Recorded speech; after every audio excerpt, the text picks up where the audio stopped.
with any sequel, I guess, I think there's a hope and expectation that you're going to do more, bigger, better of the previous one, and we've done all that, but we really wanted to kind of come to the table with something dramatically different, and that's where we've introduced this system called a gear system into the game of already existing characters, that roster that's expanding. So right now we're seeing the introductions. You have that smack talk. We should probably be quiet, otherwise everybody's gonna be mad. You gonna spit up on me, Atrocitus? Irritating. You know who else does that? Babies. So a little sass. Yeah, that's exactly. back. That's something we started actually with Mortal Kombat X. We had the characters actually talking to each other, and actually makes it feel like they're, they actually know the other person's there. It's cool. Yeah. So how many dialogue options do each character have for like their introduction? You know what? It is in, Mortal Kombat had, several thousand. We're into the tens of thousands. Like Johnny Cage alone has like 20. Yeah, he was a great comedic relief in Mortal Kombat X. But we really feel like it's become a big part of just kind of feeling like the characters are actually there and real. Little nuances like this that we've expanded. Justice 1 didn't have it, but as far as what's so great about this game is there were characters that inevitably were left out of Injustice 1 that, really angry or passionate fans would, rally for, and we're able to accommodate some of those now. Atrocitus, Supergirl, Gorilla Grodd. Blue Beetle. We shall see. Yeah, we shall see. You're actually doing votes right now for who should be in Injustice. Yeah, occasionally I'll put something on Twitter and ask people what they think, and we're always trying to get feedback from players as to who they want to see in the game. Speaking of characters they want to see, Black Manta. People definitely want to see that character. He's a transition right now. Yeah. He's there's a possibility of it happening. I mean, right now we only have the 6 that we're announcing, but as we did with Injustice, we'll have a cadence of release of announcement of characters. So in the DC universe, people don't kill each other, but they do supers. Maybe if those guys can hear me, they'll do one really quick. Here is Atrocitus' super against Supergirl. In Injustice 1 of the things in competitive play is you usually didn't do a super high-level competitive play, but they did get a little redundant. Have you added multiple supers for each character, or no? No, they don't have multiple supers. Some our supers and our transitions are somewhat shorter than they were in the first Injustice. We still want them to be really outrageous, over the top. Supergirl throwing somebody beyond the sun and hitting them with their heat vision. But we really try to kind of get them going, especially the transitions are a little quicker. So I just noticed her super alone did 32, and then she did something that bumped it up to 42% damage. How did that happen? The supers are actually, there's an interactive element to our super moves now. And so there are opportune moments at a super that a player can press a certain button or do a different combination that will actually bump the damage up, and we're not documenting them anywhere. It's just there for people to discover, kind of like our original fatalities that were in Mortal Kombat. And brutalities in Mortal Kombat X. Exactly. We never document them. We just let people discover them, and it's amazing how players find that stuff, and with the FAQs and all that stuff, it's suddenly documented. Yeah. We're looking at Atrocitus and Supergirl right now. Atrocitus brings out Dexstar. What is Supergirl's power when activated? Supergirl is her heat vision. She can fire off a number of individual shots, and she can vary them up, and so she's a very good kind of distance character, but her heat vision is her main kind of power that she uses. Got it. So we show the level transitions. The level interactables are back. We have some of the balls in the middle there that you can swing off of, or do you throw them down? Okay, it looks like you throw them down. And yeah, so we've looked at these 2 characters. We're going to check out some of the new guys in just a second. Yeah, we can check out Gorilla Grodd and maybe a character like Superman or something. Let's see what their super moves are like. Let's see Grodd and Superman face to face, and I definitely want to see my man Batman go against Aquaman, who you somehow made cool. Yeah. That was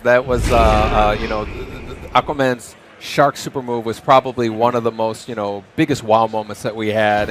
in the first Injustice game, and starting this game off right off the bat, we decided we have to top that. I think we actually managed to top it. There's some people who've seen it. It's really perhaps the coolest super move that we've made to date. But the first Injustice game set such a high bar for that stuff. It's really becoming tough to think of. Right now we're seeing kind of their default gear sets, right? This is how you start.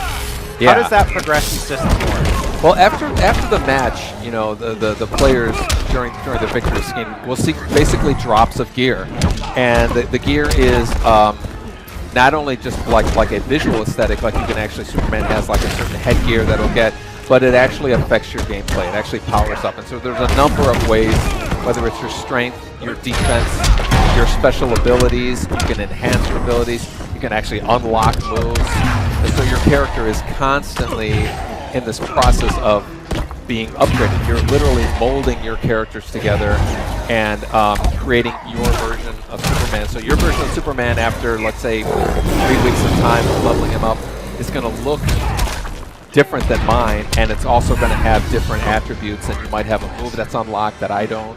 So it's very personalized version of the characters. And there's thousands of variations, right? Absolutely. There's I don't want to use the word infinite, but it's way up there. It's crazy how that's really like one of the goals that we're with our games that we've been trying to do is to add customization and things that like where the player is involved in kind of shaping the character. That's the theme of this game. Got it. So basically what you're saying is there's no way you could ever see this at EVO. How do you normalize it for competitive play? That's what people want to know. Yeah, we are absolutely going to have a mode of play that is kind of like a normalized, more even level playing field of the characters. We really want people to get into the building up of their characters, but at some point we need a competitive aspect.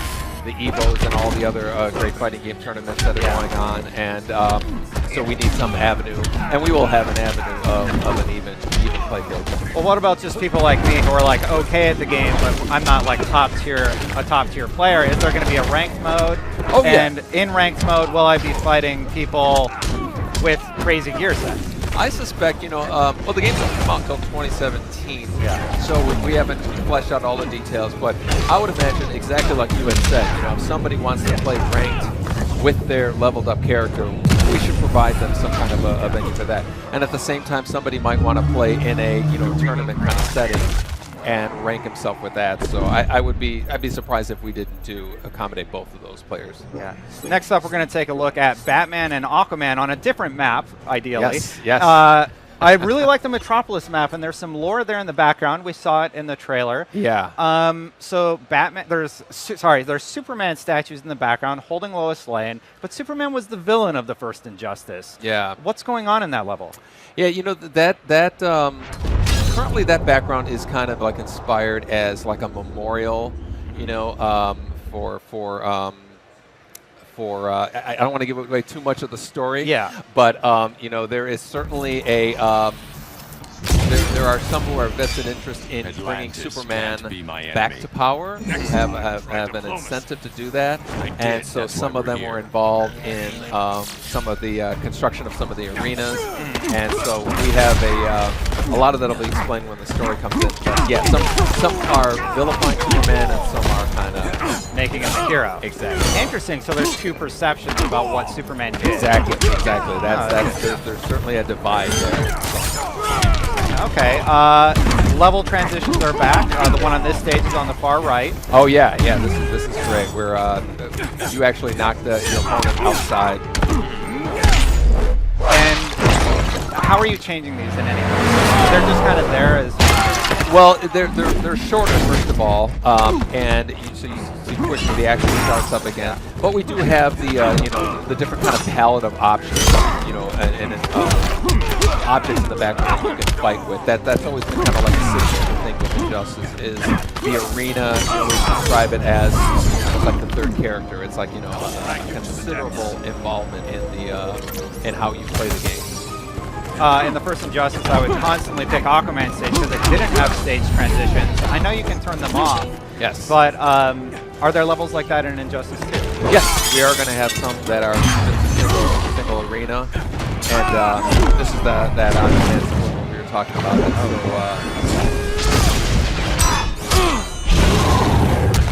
That looks like a nasty fish bite. Yeah. One thing we actually didn't cover off on, wagers are back. You brought them back. There's definitely some facial animation going on. I will not be Tell me your about that. Well, you know, like one of the things that again we're trying to really do with this rack and acknowledge each other as much as possible. So, you know, the Clash really gets them a chance to talk. The intros that we were seeing have them talk. You know, there's so much lore with these characters. So much like you know, some of their conversations make reference to some of the famous, you know, DC comics that have come out over the years. So there's great nods to that, and so that's always exciting when you hear something. It's like, oh, I remember that from, you know, Flashpoint or something like that. So Yeah. This stage, is this a reference to a comic, or because our comics editor thought it was a reference to one of the Infinite Crisis stages? This is really part of the continuation of our story. It involves a rebuilding of Metropolis, you know, Yeah. and so that's again part of the story of you know, who is the on the side of wanting Superman to, you know, to his regime to be happening again versus, you know, Batman's side. Batman got some new gear here. Could we? Oh, never mind. They switched out. That's okay. Let's check out the last stage, and maybe we could go into the gear system really quick and showcase some of the different stuff that people can equip. Sure, absolutely. Yeah. Yeah. So this is your gear menu where you can kind of look at everything you've unlocked and then equip it to each character. Exactly. You know, when you're playing the game and you're getting very frequent drops, a lot of drops of gear, you don't want to equip yourself with every single thing that you get. You know, something might not be as good as your strategy if you want more defensive stuff, and then you're getting it. But this lets you basically manage it. You can see all the stats related to it. We have these things that we're currently calling X stats. You can change the color palette of your character and kind of like sculpt the version of the character that you want as far as its looks as well. Yeah, so you can design them aesthetically, but if we look at the stats here, level 20 looks like the max level. You hack the system a little bit. Then you got strength, ability, defense, and HP. I was talking about normalizing before. Like, I'm very confused about how you're going to manage to do that. There just has to be like stats off, cosmetic only. Yeah. Well, exactly, and the you know, we really want you to strive to get those stats as high as you can, as far as like, you know, playing against other people's characters. Yeah. But like I said, you know, if you go to a tournament, you're not bringing all your characters with you, and so you want some base level that will be the tournament setting. Definitely. So now they're geared out. How is this going to change the play style? Well, each character has a number of parts on their costume that they can change. It's actually different for each character, and so the original version of your character has certain stats, and then each one of those is upgraded with those with the gear pieces that they have.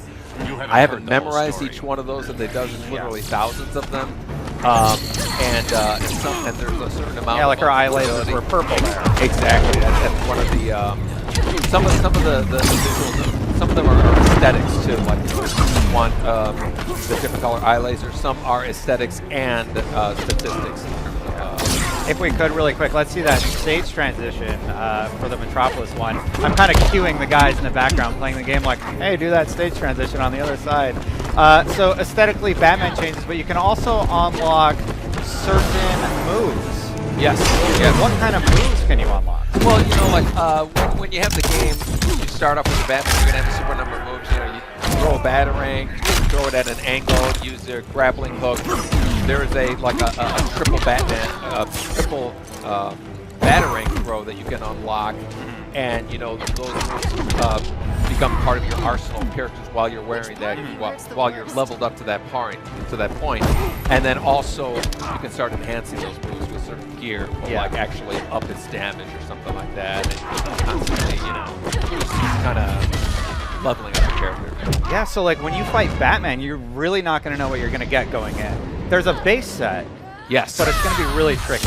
Yeah, and it's going to be, to me, it's going to be one of the most exciting things is going online and seeing all these different this almost infinite number of Batmans that you're going to be fighting, Aquamans, and so you really don't know what you're going to get. It is at its core, it's Batman. It's not like, you know, Batman's going to suddenly get heat vision like Superman does or something. It will be fundamentally Batman, but we're trying to give the players as many access to as many variables as possible to mold the character. I wouldn't be doing my job if I didn't ask that. You have thousands of pieces of gear that you can get. Is this setting the game up to do a microtransaction system? Well, it's absolutely not setting the game up to do it. You know, we haven't decided what we're going to do for the people who don't want to spend. You know, this feature, if I would describe it, I would say it's something that we would like to see lasting, you know, months, you know, many months, and the process of playing it up.